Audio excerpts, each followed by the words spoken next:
Welcome back to Chapter Chats. I'm Heather, and this is my co host, Erin. This is our third and final recap of Binding 13. In our last episode, we left off on Chapter 40 with Johnny and Gibbsy having a conversation about Donnie's relationship with Shannon. Johnny has ultimately come to the decision that his relationship with Shannon is making him lose sight of what he views as most important, which is his rugby and his rugby performance. Therefore, he kind of elicits Gibbsy to help him stay away from Shannon. As we enter chapter 41, we see Shannon, who has taken a week off from school to help Marie. As we learned in chapter 39, Marie has suffered a miscarriage and Joey has left home because he wasn't able to be in the environment anymore, which left Shannon to be the person who is at home doing the cooking, cleaning, and taking care of her mother as well. And while she's at home with Teddy and the children, Teddy lets Shannon know that ultimately she is responsible for Marie's abuse and also her miscarriage, which is Mhm. completely asinine. And like we kind of see how Teddy genuinely, I feel like he feels no remorse for Mhm. the way that he treats Marie and his children, because it's not enough that he's just scum of the earth, but he's now taken it upon himself to place Shannon at the position of responsibility for his lack of control and his need and desire to abuse his spouse and his children. Yeah, I mean, he literally says to her, like, the beating was your fault. It's your fault for taking that picture with that boy. Like, he's full on saying that this is all your fault. I've done this because of you. So it's not only like physical warfare in their house, it's also psychological warfare. Like, he's also launching emotional attacks constantly if he's not physically like attacking them. Mhm. Which is very not interesting, but like it just goes to show how resilient they both are, the Lynches, or all of them, because they're not only getting physically beaten, they're now also we're seeing the emotional side of it. And Teddy is quite literally saying to her, "Your mum lost her baby because you had a picture with this guy," which Yeah. is absolutely crazy. She then goes on to note that he uses her neck as a squeeze toy, is her exact wording. And then Joey comes down because Joey's come back, and Joey comes down and gets him off her, and she scampers off to her room, and then Joey goes to his room. And she doesn't want to be comforted by Joey. I think she's still a little bit hurt that he kind of left. So she doesn't really want to be comforted by him in that moment.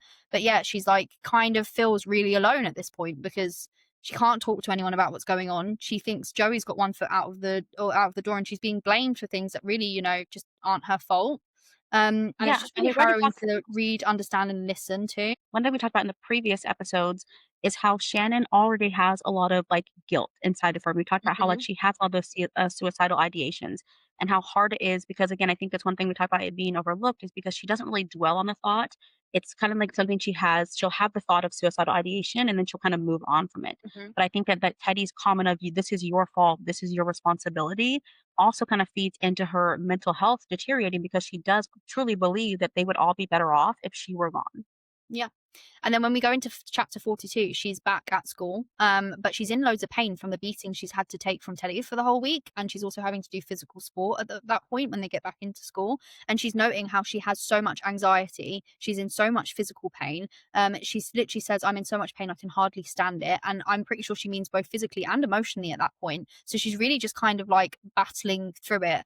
And in complete isolation. She feels like she can't talk to Joey anymore because she's scared that if she does, he's going to run away. She can't talk to her friends about it because she's scared she's going to be put into foster care. She has no real like support system. She's completely on her own. Yeah, so she's feeling really anxious within herself, within her environment, within her situation. She feels really isolated. And she's also freaking out that Johnny is noticing too much with what's going on with her. He's paying too much attention. So she's kind of like made a note of she wants to avoid him as much as possible because he's too clever. She's realizing she can't pull the wool over his eyes and also that he's not going to be fooled. He's no one's idiot.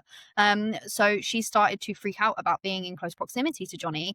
And then when she's thinking these thoughts, she looks up and Johnny is stood in the hallway talking to the rugby coach, having a conversation with him. And she immediately starts really panicking because she can see him looking down at whatever the coach is talking to her about and flicking his eyes up back to her.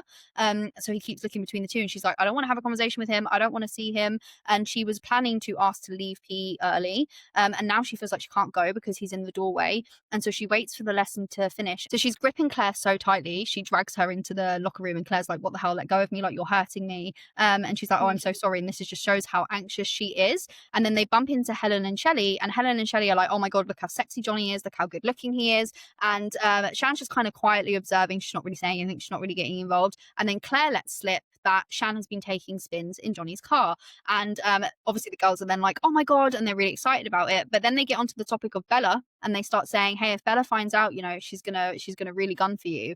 And Shan starts, Mhm. obviously she's already in like a heightened state of anxiety. She's already freaking out. And Shan starts freaking out even more because she can't do it again. Like she's already just left BCS where she's been severely bullied. And she's like, I can't do this. It's too much between her dad and Johnny and now this Bella girl. She's like, I just can't do it anymore. Like I cannot be bullied anymore. So in her mind, it's cemented to her. She needs to stay away from Johnny. She can't be near Johnny. He's seeing too much. And also this girl is now going to gun for her. And she's just completely freaked out by it all. And as a result of her anxiety attack over the situation, she goes outside and literally vomits on school Mhm. grounds. And then she goes back to the locker room to kind of clean herself up.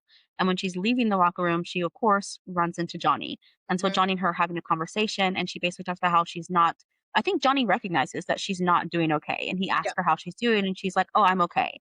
And I think that Johnny's very aware that she isn't, in fact, okay and offers to take her home. But then he kind of slides in there ever so slyly. Oh, I don't actually have my car, but like my mom's here to drive me. Mhm. And so I think that Shannon's probably going to be like, a little worried because she's never met Johnny's mother. This is her first interaction with Adele. And as Johnny's taking her to the car, isn't it raining Picking outside? up. And so Yeah. It's Shannon really loses a raining. shoe. Yeah. And so Shannon loses a shoe. And so Johnny just like, whisks her away, carries her to the car, puts her in. I think it says that Johnny spends 30 minutes just looking for her shoe alone while she's waiting in the car with Adele. So while Johnny is out looking for the shoe, we have Adele who's in the car with Shannon, and they're talking about Johnny, their friendship. And Adele basically talks to Shannon about how she wishes that Johnny could act like more of a teenager. And I think this is also where Shannon starts to again get that reinforced idea that Johnny is so focused on rugby that even his mother's like, I wish even he would just break the rules a little bit, be a teenager, just have fun. And so I think that she starts to realize, like, well, obviously she knows how much rugby now means to Johnny, but she now sees that even his own mother is like, I wish that he would just ease up about rugby and just be a teenager. And so once Johnny gets the shoe, they actually end up going back to the Kavanaugh Manor instead of going to Shannon's house. And I think it's cute because we see Johnny kind of panicking that Shannon's now coming back to the manor to have a conversation with his Also, mom if and you him. if you wanna have conversations around Johnny being a bulldozer, this is where he gets it from because Deli outright lies. Like, she's like, "Oh, no, we've gotta go back for Bonnie and Cupcake, so, like, we need to go home," and we find out in the next chapter that Deli actually just lies about it, and she just wanted to get to know Shan, and she just bulldozes through it. So Johnny gets his bulldozing tendencies from Deli, and she also, in that chapter, one of the things that I love is where Shan is so anxious and so socially awkward. She tells Denny that Johnny knocked her up on the rugby pitch. She's like, "Oh yeah, he knocked me up on the rugby pitch." And Denny loses her mind. She's like, "I'm gonna castrate him." Like, what do you mean he knocked you up? And she's like, "No, no, no. Like, no, I didn't mean like that. Like, he knocked me out. He knocked me out with the ball." But Shan just like blundering her way, which I just think makes her so cute and socially, or it's just relatable in that sense because she's like panicking with the boy that she likes, mum. And I just love that. I love that interaction. It makes me laugh, and I love that she's not immediately there having a go at Shan, being like, "What do you mean you got knocked up with him?" Like, she's there like, "I'm gonna get him, how dare he?" And she's like trying to get it. And then when Johnny gets back in the car and turns to Denny turns to him and is like, "You knocked her out?" And he's like, "What the hell, Shan?" And she's like, I said it by accident." So he's like, "Why are you dobbing me in?" So yeah, I really love that interaction. I think it also shows how lovely Deli is. Because I think a lot of people take issue with my gripe that Deli's neglectful, which she is, but she's also a good person. I will go 10 toes down on that. But she is a good person, and when she is around, she's an incredible mother. It's just that she's not around. That's my issue. People don't like that. Yeah. In chapter 43, Johnny like rambles on for ages about how protective he feels about her, but it's like a good 3 pages of him talking about how protective, which is really cute because by this point they've sort of started to form their friendship and he really does feel protective, but he's now recognizing just how protective he feels of her. And then he makes a really little like note, which I loved, where he was like, "Oh, if his mum hadn't shown up, as she did when they were stood in the rain when she lost her shoe, he would have kissed her." Like, that's how much he's sort of feeling for her at this point. And he's been obviously battling his self-control because he thinks their age gap is monumentous. So he's really been fighting this self-control, but in that moment it would have snapped had his mum not have turned up. And then he's like, "Let me take you up to my room," and he takes her by the hand and he leads her upstairs. And I'm just like, you guys are so cute. And then when she's in her room, they get into it. They walk into their room and she notes that there's like posters on his wall of like Playboy models, and that his room's really messy and that it's really, it's kind of dirty a little bit, which she's a little bit surprised of.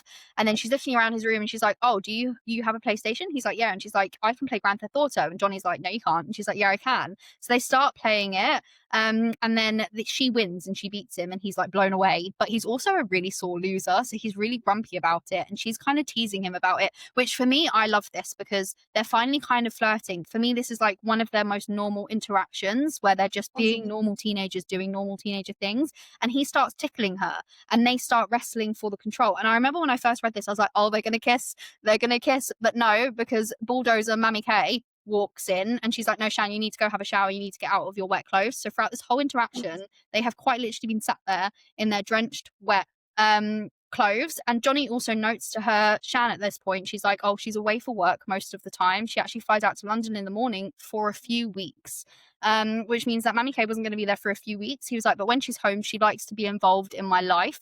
So she would be gone for quite literally like weeks at a time and then turn up. And I think what comes to light in the next few chapters is just how perceptive Deli is, because she notices things that other people don't. The issue is that she isn't around, which is brought up by Johnny multiple times in the chapters. She's just away for weeks at a time, but she is really perceptive. Shan then goes off to shower, and we move into chapter 45 where Johnny then goes down to Deli. And he's like, what the hell are you doing inviting this girl that I like over to our house? Like, you bulldozer. What do you mean? What do you mean she's naked up there and I'm down here? And she says to him, well, I obviously raised you well because you're down here, which I just thought was a great line, because she's like, I'm not worried about it because you've come down here. And then she turns around and says to him, Johnny, you need to be careful with this girl because she's fragile. Now, bear in mind, she's had like 5 minutes of time with her, like maybe half an hour at most, and she's already perceiving that she's fragile, which to me cements that she's very, very perceptive, the same way that Johnny kind of is, especially when it comes to Shannon Gibbs. I also want to talk about in chapter 45 when Johnny and his mum are having the conversation about his virginity, and she's like getting increasingly upset about it, and then he notes that he lost his virginity in first year. I recently saw someone say that this is trauma for Johnny because he would have been 13 years old and he lost it to a 16-year-old, which he notes in that chapter. And I think there's like a real cultural difference in that time in the UK. I grew up, went to school in that time in the UK, and all of my friends pretty much had lost their virginities by the time they were 13. The latest was 15. So it was so normalized back then. So from like a 2025 perspective, if by the time you were 15, you hadn't lost your virginity, you were seen as like super weird. Like there was something wrong with you. Why were you not sleeping with people? Like you were just, what's wrong with you? Like you should be sleeping with people by this point. Like it was just like a really different time. I feel that now that 13 is seen as sort of like a quite young age to be doing that, because it is. But back then, like in my school at that time, everyone sort of lost it around the age of 13, 14. So for like Johnny, that was just part of the norm. And the boys would be like, the older the girl that the boys slept with, the more the boys would like win status, the more that like he'd be seen as so cool because he slept with that girl from like 6th year. So Johnny would have like gained part of his popularity for being someone who could pull girls so much older than him, which is, looking back at it objectively as an adult now who lived through that time, is crazy. But it was something I wanted to touch on because I think people aren't aware of the socioeconomics of it back then. And they were labeling it as trauma for Johnny, which it just wouldn't have been. But you can say it from this perspective now as like an adult reading these books, or in a 2025 perspective, it's not okay. But back then, it was just the normal, which is objectively crazy. I think for me, when I say like the trauma of it, I mean, I don't necessarily approach with the trauma. My issue is that it was with the 16-year-old. Mhm. And I think that might be why people try that and say this is a traumatic experience. It's not because he was, 13 and experimenting. It was more so the fact that it was a much older individual. And so I Yeah. think for 16 and 13, I would argue there's a very big maturity difference between a Mhm. 13-year-old and a 16-year-old. And so I think that a lot of people just kind of have realized that lack of maturity and that lack of experience from a 16 and a 13-year-old is what makes it kind of be more trauma based. Yeah. And again, like you said, like that 13 was a normal age, but for me, I Yeah. think it's the difference in a 16 and 13-year-old Which and is why I kind of view crazy. that a little differently. Yeah, Yeah. when you think about it, it is crazy. Like it is absolutely crazy. But he would have gained notoriety for doing that at the time. He would have been heralded, which is when you think about that. When I think about the things that we were doing as like 13-year-olds at that time, it's just like if my 13-year-old son, I would have a very much like Delhi reaction if I found out what was happening. Much more if I found out it was with a 16-year-old girl. I would be like, why was a 16-year-old girl near you? You're 13, like your Yeah. first year. She shouldn't have been near you. But when I think back to the Mhm. me who is the same age as them, who was in the school time with them, if I found that out at the time, I would have been like, oh yeah, like, okay. whatever. Like, we were unbothered by those sorts of situations. But now as an adult, I'm like, dude, what the hell? But as a teenager in that time, I would have been like, yeah, well, it doesn't surprise me. Like, it's Johnny. Like, if I think of like Yeah. the Johnny in my school, I would have been like, yeah, of course he has. Like, that's Johnny. For me, it's a conversation around like, yes, it's objectively gross. She shouldn't have been doing that. But when people are like, oh, it's a really traumatic experience for him, I think that's where I'm like, I don't know that I like it being labeled as trauma. A horrible experience, shouldn't have happened. Definitely not 3 years older than him. Maturity wise, absolutely gross. It's just the trauma conversation that I think I'm like, don't know how I feel about it, to be honest. So in chapter 46, we have Shannon and Johnny who are back in their room together. And this is where we have Shannon kind of loosening up a little around Johnny, in my opinion. And we see her kind of checking Johnny out. He's checking her out. And while Johnny is staring at Shannon, he, of course, notices that there are more marks and bruises on Shannon. And again, we know that Johnny's very, very perceptive of Shannon. And he confronts her and says, like, what is this? And he demands to kind of know if someone's hurting her, why are they hurting her, etc. And we know that Shannon's not ready to open up about her abuse just yet. And we see her get very, very uncomfortable. And one of the things about that Johnny notes is maybe it was those Legos again, letting Shannon know that he remembers the excuse that she gave last time and it's kind of letting her know, like, I don't believe you, while simultaneously saying, I will help you, just tell me who it is. So I appreciate that every time Johnny is kind of meeting her with this acknowledgement of his abuse, he's also backing up with an action of, I am willing to help you, just tell me who's hurting you. He's not acknowledging her suffering, her bruises, and trying to sweep it under the rug. He's very much, I am ready to help you. Just tell me who's hurting you. And of course, we have Shannon who locks up and she's ready to go home because she's not ready to, again, she's not ready to confront the reality. She's not ready to let Johnny know about her past with her family, her abuse, where the source of her abuse is coming from. And so again, she locks up, asks to go home. And although they're able to kind of mend that conversation for a few minutes, we have Shannon who finally kisses Johnny for the first time. And it's crazy because again, we've reached the end of this book, right? We're, 500 pages in and we finally have their first kiss, or so Shannon thinks. Shannon kisses Johnny and he like locks up, doesn't kiss her back. And like just knowing who Shannon is, it's so I feel embarrassed for her because we know how like, not necessarily shy Shannon is, but how reserved Shannon Hmm. is. And so for her to be this forward and kiss a boy and to not be met with like that reciprocation, we know how internally probably humiliated she feels. Yeah. And she does feel humiliated because she jumps up and she runs and locks herself in the bathroom because she's so embarrassed. And she's like, I can't believe I just did that and he did not kiss me back because Yeah. Shannon this entire time has grappled with the fact that like why would someone like Johnny Kavanaugh be interested in someone like me? So this kind of just added that fuel to the fire of like, oh wow, like I am definitely thinking about this differently than he is thinking about this. I think as well because she's just flashed him when he goes to get her clothes when she's having her freak out about she's like, oh no, I want to go home now, I want to go home, and he's like, okay, I'll go get your clothes. So he goes downstairs, gets clothes, comes back, she's like on his bed stroking his dogs.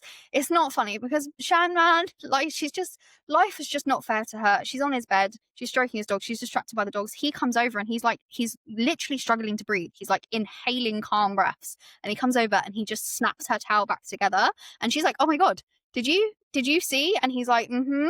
And she's like, oh my God. And she's mortified. And he's kind of leaning over. And what I realized later in the chapter is he is also just in his boxers at this point, because when Shan came out of the bathroom originally, he had also just had a shower. So he's also just in his boxers. So they're both basically naked at this point, and their hormones are raging, whatever. So she leans up and kisses him because of the way that he's looking at her, which he does not reciprocate. And she's like, oh my God, I have just flashed this boy. And not only have I just flashed him, I've kissed him and he didn't want it. Like, she's completely and utterly annihilated with the mortification, and she runs into the bathroom, locks the door, and he's on the other side and he's like, please just come out, like please we can talk about this. And she's like, no. And then when she does come out of the bathroom, she's like, her face is red and blotchy and swollen, and she's been crying, and it's moving into the next chapter. And Johnny's like, oh my God, I made her cry again. Like, I've made her cry again. He's like, I'm so fucking sick of this. He's like, I've made her cry again. Like, what is wrong with me? And he's like now having his own internal spiral because he's so upset that he's upset her, but also he felt like if he did kiss her, he would never have stopped kissing her. And it's a boundary he's not yet willing to cross. Yeah, and it's like this consistent miscommunication between Johnny and Mhm. Shannon. It's like Yeah. Shannon doesn't know if Johnny wants her. Johnny knows he wants Shannon, but thinks he can't have her because his priority is rugby. And so I think that for Johnny, I think he is aware that Shannon obviously likes him, but he's trying to exercise that constraint and have that self control of saying, like, I can't have her. She's too fragile. I need to do what's best for Shannon, do what's best for myself. And we have Shannon's like, does this guy even like me? And again, of course, we see in Johnny's POV, all he thinks about is Shannon. He's obsessed with Shannon. And so it's so sad to think that, that internal humiliation that Shannon has over kissing somebody and not being kissed back.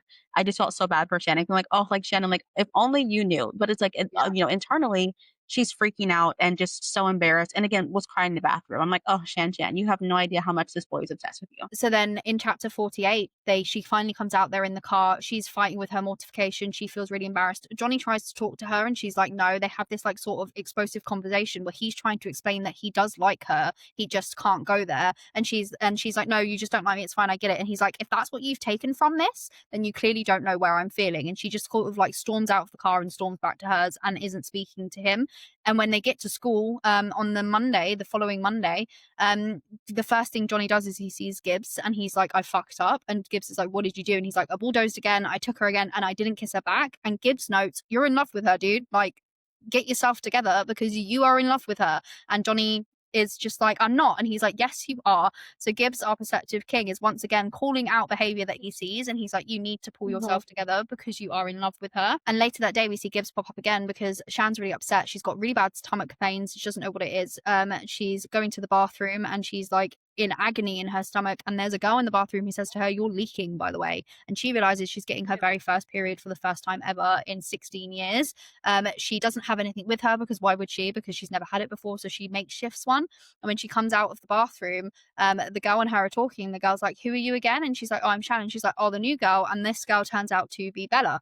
And Bella immediately recognizes who Shan is. And Shan's holding Johnny's jacket, which Johnny had given to her after the rain, which she was planning to give Johnny back. She'd washed it. She had it folded. Bella snatches it out of Shan's hand and like accuses her of stealing it. And Shan's like, no, he gave it to me. Like he was just being nice to me. And Bella's like, Johnny just isn't nice to anyone.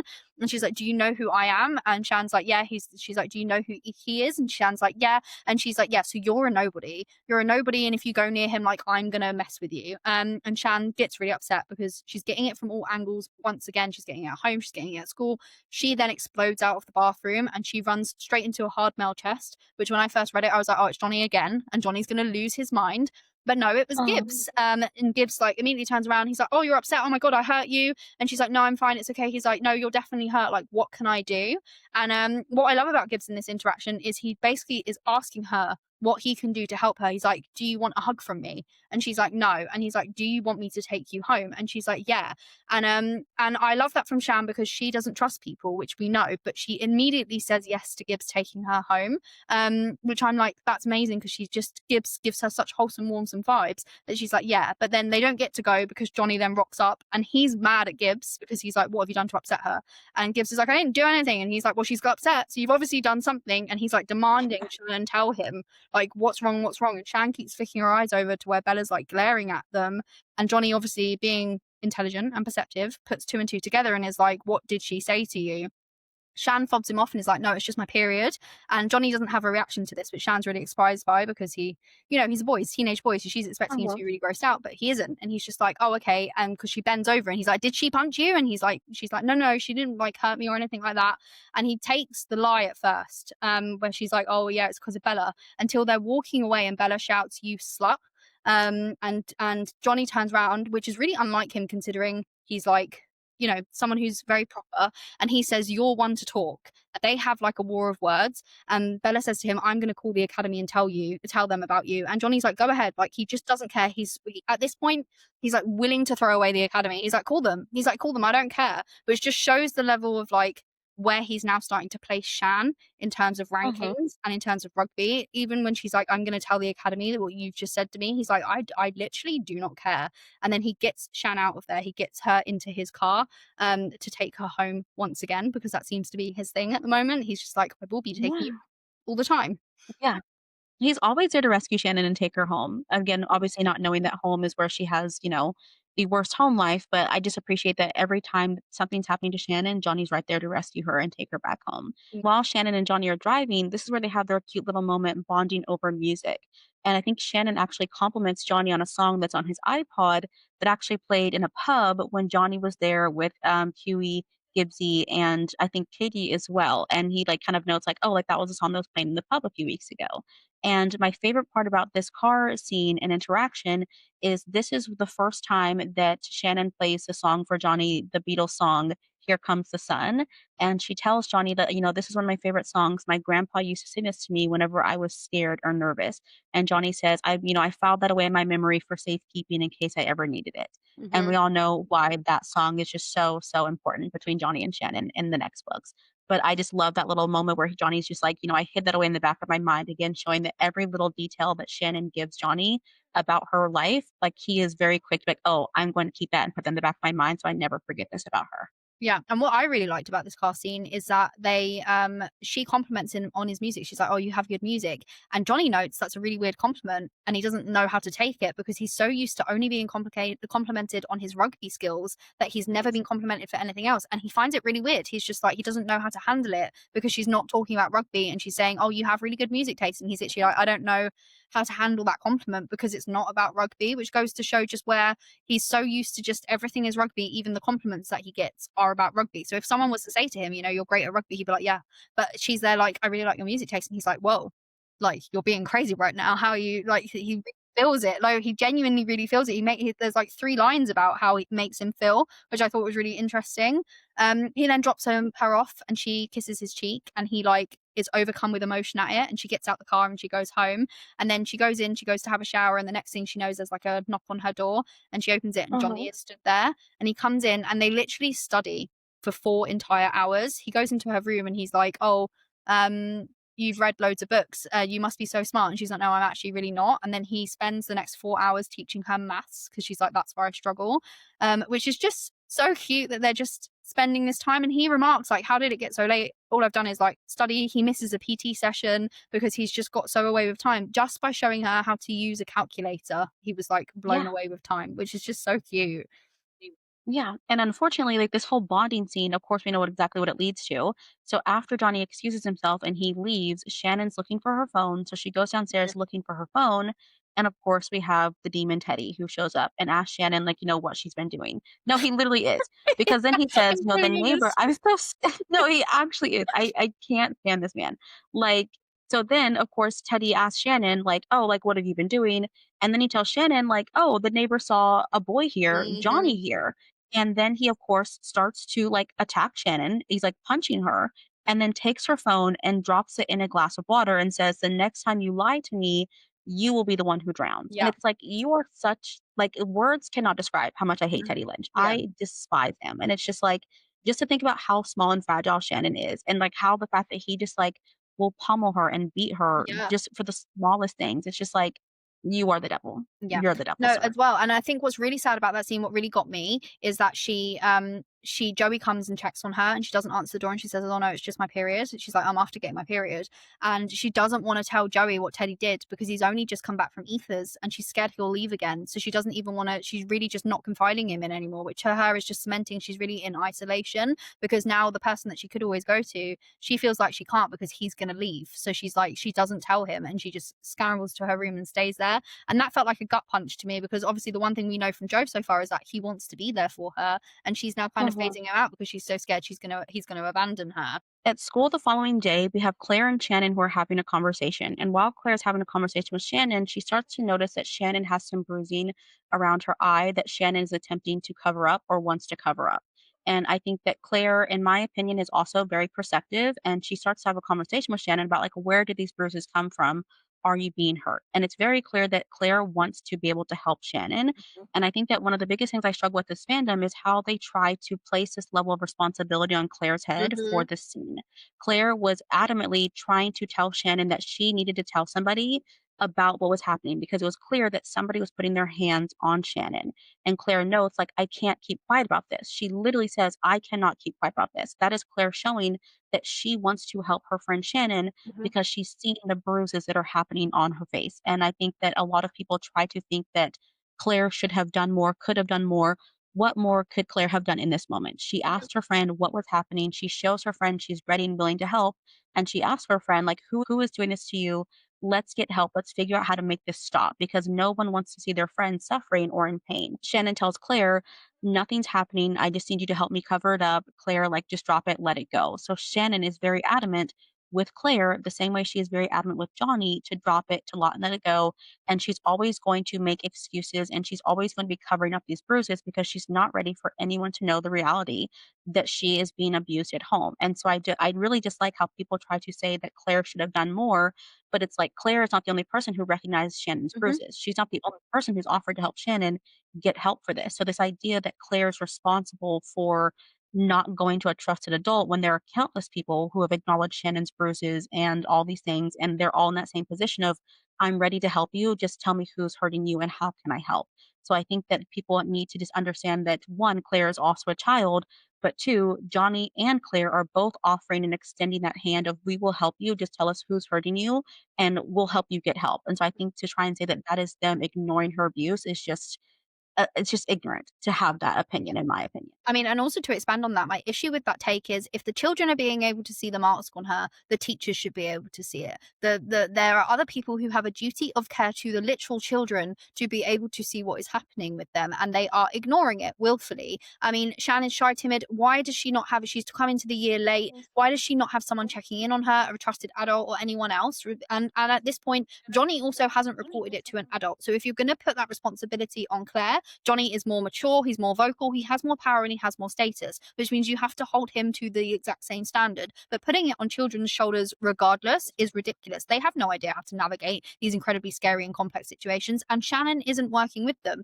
So there's a very good point that she could have just gone and Claire could have gone and spoken to an adult, and Shannon could have denied it. And one of the things that we learn throughout the later books is the Lynches are very good at manipulating all of the teachers, all of the social services. We learn that throughout the books. So even if Claire had gone and spoken about it, what it could have done is gotten, police or whatever involved, and they would have managed to manipulate the situation. The Lynches would have managed to manipulate it.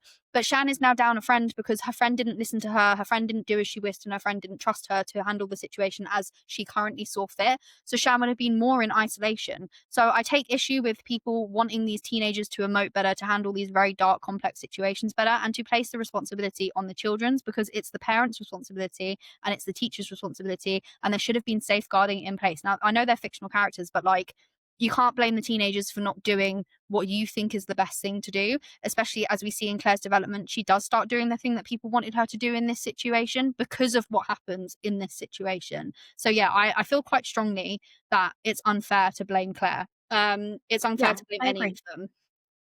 Yeah, well, it's like you said, they are all children, and I think Mhm. that for me, it's that the fact that Claire and Johnny have both taken the steps that, in my opinion, were the correct steps. Yeah. They acknowledged that something was wrong, and they offered a solution, and they offered help, and they were both very adamant, like, "Just tell us what's happening, tell us what's going on, and we will get you help." And I think it'd be one thing for them to acknowledge it and ignore it, or not offer any solution or help, but again, for being teenagers who really have no resources, they both were willing to say, like, I don't know how to help you, but I will help you. Just tell me what you need me to do. Yeah. And so I like that reassurance that Claire gives to Shannon, which I will help you. And again, Shannon says, like, I need you to just cover it up. If you want to be my friend and you want to help me, this is how you help me. And I think that a lot of people have to understand, like, this is Shannon's truth. This is Shannon's story. And same thing with, like, when Johnny was confronting Joey, asking Joey what was going on with Shannon. Joey also tells Johnny, I'm not going to tell you. If you want to know, you need to talk to Shannon. If Shannon wants you to know, she will let you know. And so again, it's like we have Shannon herself basically admitting that, like, she's not ready for anyone to know. And when she is, she would have told them. But until then, I just strongly disagree that Claire or Johnny should ever be in a position of put in a position of responsibility for trying to absolve this abuse from Shannon, as if they were put in a position that they could have done that. So after Claire and Shannon get done in the bathroom covering up Shannon's bruises, they head back to lunch. While they're at lunch, Lizzie confronts Johnny, letting Johnny know that Bella is spreading rumors about Shannon. We know that Lizzie's very protective of Shannon and really all of her friends. And so she felt like now was the time to kind of confront Johnny and basically say, the reason why Shannon's being harassed by Bella is because of your relationship with Bella. And again, I think it's obviously, I mean, Johnny's not to blame for it, but I think that Lizzie thought this was the way to kind of get this corrected because, again, she wanted to protect Shannon. Hmm. And so Johnny actually goes and confronts Bella at the lunch table and basically says, like, why are you spreading these rumors? Leave Shannon alone. And we know that Bella and Cormac are now dating. So, of course, Johnny, who likes to solve issues with his fist sometimes, punches Cormac in the face over the situation. because he's kind of warned people like, I can't hit a girl, but I will hit your brother or your Mhm. boyfriend. And so that's what Johnny does. And he's literally just pummeling Cormac over and over and over again until Huey and Gibbsy and all the rugby boys are literally dragging Johnny off of Cormac. And they drag him into the hallway. And of course, Gibbsy's the only person who can get Johnny to calm down. So he's like, everyone leave. You guys get out of here. And Gibbsy kind of lets Johnny know, like, I don't think Shannon wants you to use your fist. I don't think Shannon wants you to use your fist to defend her. And I think that again Gibbsy's very perceptive and he knows that Shannon doesn't like violence. So for him to kind of get Johnny to have that, to get him to refocus and say, listen, like, I get that you want to defend Shannon, but Shannon doesn't like violence. Shannon would not want you to be attacking people to defend her. And so Johnny kind of has that realization, like, okay, like I need to kind of stop this behavior because Gibbsy's right. Like this is not what Shannon would want, and I don't need to continue putting her in these situations when she's made it very clear kind of what gives her anxiety and makes her uncomfortable. Mhm. While Johnny's having the realization that Gibbsy is right, that he should not be resulting to violence, he does finally accept the reality that he doesn't care if he gets in trouble with the academy if it means that he is making sure Shannon is not being Mhm. disrespected. And I think this is where he finally comes to the realization as well that like Shannon actually means more to him than the academy and rugby ever will. So after this interaction where Johnny pummels Cormac, Shan then doesn't come to school the next day, and Johnny's really worried about her. And then the day after that, when she does come back to school, is when they're going to the rugby away game, which she's blindsided by. They're going to Dublin. She didn't know that was going to happen. She's really blindsided by it, and she gets ushered onto a coach. And this coach journey is 3.5 hours long.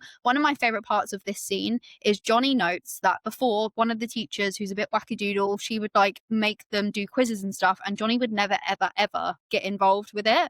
But he does because it makes Shannon talk to him, because Shannon ends up having to sit next to him because she's on the bus late, because she arrives late. The only seat is next to Johnny, and so she has to sit next to him. And Johnny like makes a note about how he doesn't normally like people sitting next to him because he's so tall and he needs to stretch out, but Shannon's so small compared to him that it doesn't really feel like she's anyone sat next to him.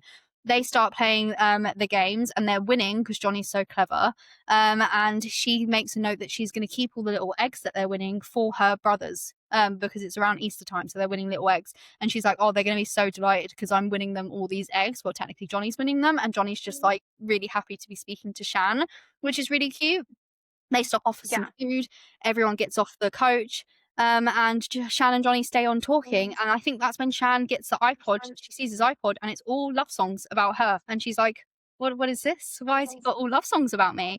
And it's starting to cement to her that like maybe he does actually like me because he has a whole playlist of love songs about Shan. Yeah, and then when the team and everyone else is getting back on the bus to continue the drive, Shannon makes a comment about Johnny's injury, and Johnny kind of perks up like, "Shannon, like, not so loud, not so loud, like, people Hmm. are gonna hear you." And I think we see Johnny's mood shift again because once again, he's very cognizant of the fact that he's trying to keep his injury a secret. The only person that knows about it is Shannon and Gibbsy. Hmm. And so we see him do a complete 180 with his mood, and Shannon also knows, like, I don't like where he's, so hot and cold all the time. And so Johnny kind of realizes, like, I need to kind of tell her why I keep shutting down because I think he's also aware that, like, Shannon is perceptive of his moods as well. And so we have Johnny who finally kind of opens up to Shannon and says, you know what, like, you knowing about my injury makes me feel very vulnerable. It makes me feel self conscious because of X, Y, and Z. And he kind of opens up to her about how much it really means to him that she knows about his injury and how much he trusts her with that secret. And this is where we have Shannon, who also opens up to Johnny about her past at her previous schools.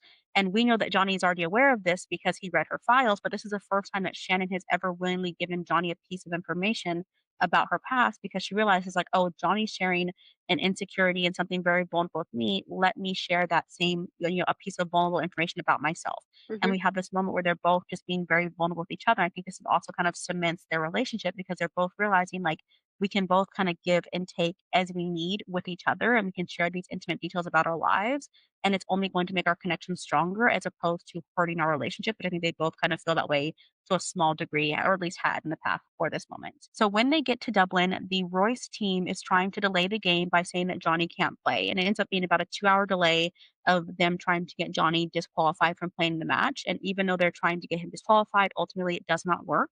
And of course, Tommen wins the match. But on the last drive of the match, Johnny goes down and he doesn't get up. And Shannon notes that he's laid on the ground for several minutes and looks like he's in pain. And he kind of refuses medical attention, but Gibbsy and Huey end up kind of carting him off the field and he's limping. And Shannon is very, very anxious because she can tell that something is very wrong with Johnny. So Gibbsy is the one who sticks by Johnny's side while they're waiting for the prognosis of what happened on the field. And the doctor does, give Johnny a few stitches, but lets Gibbsy know that Johnny is going to need emergency surgery because they're realizing that his previous surgery and his previous incision did not heal the way it was supposed to. And this is where we have Gibbsy now realizing the extent of Johnny's injury as well. And we have Gibbsy kind of freaking out on Johnny, like, why did you do this? Why did you let things get so serious? You could have talked to me. You could have talked to anybody. And of course, Johnny is still having, of course, he regrets pushing himself so far. But again, he's not ready to accept his limitations with rugby because this is all that matters to him. And he kind of reiterates to Gibbsy, like, oh, all that matters is rugby. And Gibbsy says, no, Johnny, what matters is your health. And I Mhm. think that Johnny's finally starting to realize that people love him for who he is and that he is more than just rugby because he spent so many years believing that he is only valuable as a rugby player and what he can contribute to his team and his goals and his professional career without realizing that so many people love him just for who he is. It's like this is why I think it was so important for Gibbsy to remind Johnny that rugby is not all that matters, that he matters as an individual, but especially as his friend, and try to help him understand that his health is going to be more important than any game is that he'll ever play. I think what's really important is the parallels there between Shannon and Johnny. They're both keeping secrets that they think is like for the betterment of their lives, of other people. And one of the things that Johnny reiterates throughout the whole book is how much he hates liars. He hates being lied to and he hates being liars. But ironically, throughout the entire book, he is lying to himself and everyone around him because he cannot admit the extent of the injury. And it's sort of like this moment where he's realizing, oh, this is like, this is really bad. But Gibbs is still having to tell him, this is really bad and you are needed. So, like, get yourself together because you are now having surgery over it. But I think it's just really interesting that they, because he says to her a lot, I hate liars, don't ever lie to me again. Like, I really don't like liars. But Johnny is perpetually lying to himself and to everyone around him because he's so scared of his grip. So he's like directly going against his own morals because he's so scared of losing his grip on rugby, which I think is just a really interesting complexity of his character. And I really enjoyed that because it just shows who he is around other people, but then also that intricacy of like when it is affecting him. While Johnny and Gibbsy are having this conversation in the locker room and waiting for the doctor's orders on next steps, we have Shannon who's sitting out inside the locker room and waiting to hear what's going on with Johnny. And Gibbsy finally comes out of the locker room and talks to Shannon. And of course, Shannon's been worried this entire time. And Gibbsy kind of tells a little white lie and says, oh, Johnny's fine, even though he knows Johnny's not doing okay. I think he just didn't really want to worry Shannon. And so Shannon kind of reminds Gibbsy, like, I don't care about the rugby prognosis or if he can or cannot play. I'm worried about Johnny as a person. I think that Gibbsy also starts to realize like, oh, Shannon truly is here for Johnny and he now sees how much Shannon also cares about Johnny. Shannon goes in to see Johnny and we have this little moment where Johnny, I think, is feeling very vulnerable about his injury and the fact that all this information is about to come out about the reality of his physical state and how he is going to have surgeries. And now everyone is going to know that Johnny is physically struggling and not up to par. And I think we have this moment where Johnny and Shannon actually share their first kiss, and it actually gets very heated. And the coach, of course, walks in and says, Shannon, you shouldn't be in here. And they kind of have to go their separate ways. But I thought it was interesting that this is now the moment where Johnny and Shannon both realize like this is the point of basically no return. And we are both very aware of each other's feelings. And I think that again, he starts to realize like Shannon does care about me. And there's no use pretending that I don't care about her or that we need to stay away from each other any longer. So Shannon goes back to the hotel to get some rest with the rest of the girls because Johnny is going to be going in for surgery and she doesn't sleep all night. She's awake, tossing and turning. And then first thing in the morning, we have cute little Gibbsy who knocks on the door and says, I'm going to go to the hospital to see Johnny. Do you want to come with me? So, of course, we have Shannon and Gibbsy, my favorite little duo, headed to the hospital to check on Johnny.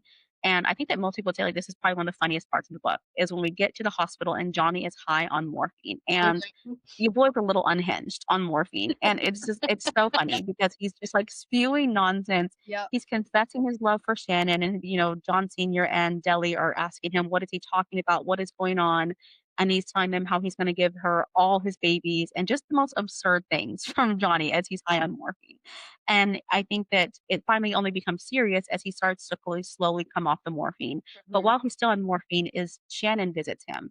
And Shannon and Johnny are having a conversation about his future in rugby. And Johnny's kind of having this freak out moment of saying, I'm never going to be able to play rugby again, even though the reality was it's 6 weeks without rugby. But for him, he feels like this is a life altering event, a life altering surgery. And Shannon says, I'd be happy if you never picked up a rugby ball again. And once again, showing Johnny that it's okay if you don't have rugby. Your value, your worth does not change based on your ability to play rugby. And I think this is the time where Johnny and Shannon actually say, I love you for the first time, correct? Yeah, Do you he remember? says it. He's high and he says it and he's like, "Tell me you love me." And she's like, "No." And he's like demanding she says it. So she says it because he's demanding it. But yeah, he's obviously high off his face and she's like, "Oh, she's like, 'Oh my God.'" And then he's like, "You need to say it back." And she's like, "Okay, I will." So she says it back to him because and she also makes a note of like he just won't remember this. So, Yeah. she's like, "Yeah." So she's like, "He's just not going to remember, so I can say it." She's sort of comfortable, wrapped in a comfort blanket of the fact that she believes he's not going to remember. Which is Yeah. just they're so them, so very them. Yeah, well, then it also leads into her admitting who's actually hurting her. Yeah. Because Johnny, again, he's been persistently asking Shannon, "Who's hurting you? Tell me and I'll make it stop." And because Shannon feels like Johnny's not going to remember this conversation, this is where she finally opens up to Johnny about who is hurting her. Because Johnny has been consistently asking Shannon, "Who's hurting you? Who's putting their hands on you? Just tell me and I'll fix it." And so in this moment, Shannon thinks, "Oh, you know what? I think it's finally time that I tell Johnny the truth." And one of the most gut wrenching parts of this entire book is Johnny asking Shannon, "Who is hurting you?" Shannon says, "Finally, my father." She hears nothing, pause, silence, and she looks up and notes Johnny was asleep. Oh, don't. It is That very gut line wrenching. It is very gut that line killed wrenching. me. I Yeah. was like, "Are you kidding me?" Like, I'm like, after like 9,000 pages of Johnny begging Shannon to like, "Just tell me who's hurting you," and the line, "Johnny was asleep." I was Yeah. like, "Chloe, girl, enough, We've enough." been So in I'm the just like, trenches. Yeah, we've been at the trenches at this point. We've been warring it through. We want someone to find out. We want someone to protect her. Johnny's going to protect her. She finally opens up. She's finally like, "It was my father." And he's just out cold. He's just out from the drugs. And so he's not even there. Like, and it's just, I remember reading it and I genuinely was like, "Oh my God." And then I was like, "I don't know. I don't know if I can continue." Because I was like, no, no, she's finally taken that step. But again, I think subconsciously she was doing it because she was wrapped in that protective bubble of he's really high, so he's probably not going to remember this. So it gave her a sort of comfort. She could say it because he was so high and he'd sort of opened up in a way to her that he never really had before. And so she felt she could say it. And then he's completely passed out from the drugs, which is just, oh, yeah, no, it's a no. dagger to the heart. Dagger to the heart, this scene. Yeah. The next morning, Johnny and Shannon are having a conversation about next steps, and Johnny asks Shannon to leave so that he can have a private conversation with his dad about the prognosis. Obviously, because he spent the whole night before that high on morphine, so he remembers nothing. And so John Sr. lets him know that he's going to be out for 6 weeks, and Johnny starts to realize that he could potentially miss the U20 tryouts, which are a very, very big deal to him. And he's Mhm. starting to realize that if I want to become a professional rugby player, can no longer hide these injuries because it could potentially risk my entire future. And so I think it was important for Johnny to also realize that this is something that you can no longer hide. You've got to be honest. And he tells John Sr., "I will make sure I'm more honest about my injuries going forward." And at the end of the chapter, Johnny notes that he remembers Shannon saying, "my father," but he can't piece why he's remembering or having this recollection of Shannon saying something about my father. And of course, we know why she said that, but it's again that the dagger to the heart where Johnny's finally slowly piecing together what Shannon was talking about, but all he can remember Shannon saying is my father, but he doesn't know why she said that. What I love about that as well is that even though Johnny was out of it, even though he doesn't remember literally anything else he said, he cares about her so much that somewhere in his brain has gone, "You need to remember that she said my father." Like his brain is like, "You need to piece it together." And that just shows the level of like subconscious and conscious love he has for her at this point. Because even though he was out of it, his brain was like, "That was so important that you need to figure it out." Like he's already sort of so it's like even though he didn't remember, he does remember. And I think that's just so like important to who they are to each other. So while Johnny is having a conversation with his father, Shannon heads home. And we know that she already noted in this chapter before that her father was already going to be angry with her for going to Dublin to begin with overnight. And so she anticipates when she gets home, there's going to be some level of confrontation. And I think that we all truly underestimated how vicious this attack was going to be because as soon as Shannon steps to the front door, she is immediately punched in the face by Teddy. And he continues to physically assault her for several minutes. And one thing that I think that a lot of people overlook is the fact that because Joey wasn't home and Tig was so used to seeing Joey protect Shannon, Tig is actually the person who comes downstairs and yells at Teddy to get off of Shannon. And Mhm. Tig runs to Shannon and literally tries to take her beating for her. And Shannon, being the selfless person that she is, of course, she uses her entire body and covers Tig and still is not going to let Teddy harm her even though Tig is trying to protect her from the vicious beating that she is taking from Teddy. Yeah. I think it's really important to make that note, because in this scene, not only is Teddy just, assaulting her, but her and Tig are quite literally battling it out to try and throw themselves in front of each other to protect each other. She's Mhm. literally pushing him behind whilst he is fighting to get around her so he can take the beating. And I think it also just goes to show what kind of example Joey has sort of set, in that, like, we are together, we're a set unit, and how much Joey has taken for them, and B, also how much the siblings all care for each other, that they're like, I will sacrifice myself for you, even though Tiger's only 12 years old and Shannon is tiny.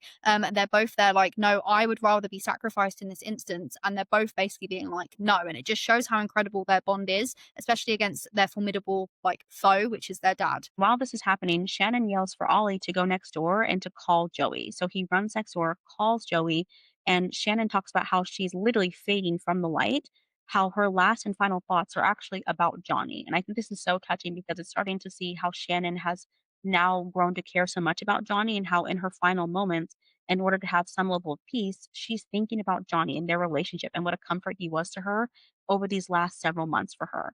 And again, as she's kind of fading out, she finally hears Joey's voice, and knowing that, like, oh, Joey's here. And Joey immediately rips Teddy off of Shannon and starts beating him back up. And basically, we see Joey losing control. Shannon starts to realize if Joey kills Teddy, he is going to go to prison and I'm going to lose him. And to her, it's more important that she has Joey than Teddy be dead in this moment, of course. Hmm. And so she's telling Joey, like, stop, stop. Like, if I'm going to lose you too, I can't lose you.